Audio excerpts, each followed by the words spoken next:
Alright, so Ayala Land up 6% last Friday, nung last trading day for the week. And ayun nga, no, from the very bottom 13, it's now 16, it's up 23%.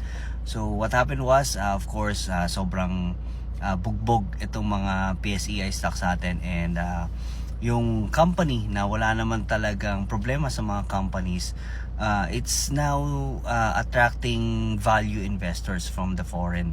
So they were foreign buyers for the past week, and yun nga, no, nagkaroon na ng breakout from the local downtrend.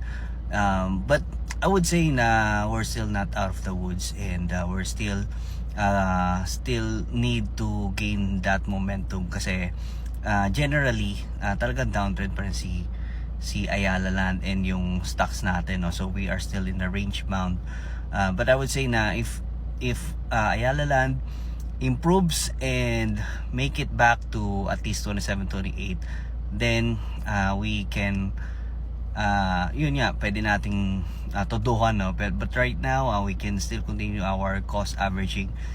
We can reassess the situation later on once it gets back to 27. But I would say na I'm still confident with the Ayala Land despite yung pagkabagsak niya, no? So like what I always tell dito sa videos, no, kapag nag-improve na yung situation sa Philippine or sa local stocks, Ayala Land, SMPH, the traditional real estate stocks will always be the first to go up.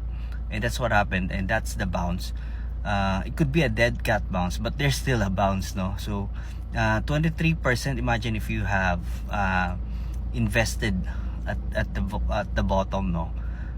If you were able to at least cost average, you can at least gain some 10%, 5% na masabi natin na good enough, no, if we have the volume.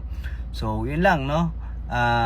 Foreigners are net buyers for the past few weeks, and they're rotating their investments sa mga emerging markets kasi they're looking for value sa mga companies na to. And they're also forward looking sa Fed na magbababa ng interest rates.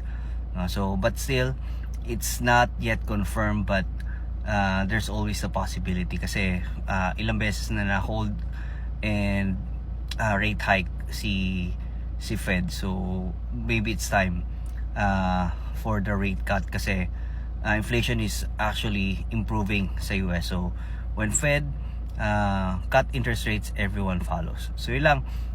Thank you so much for watching. Have a great day.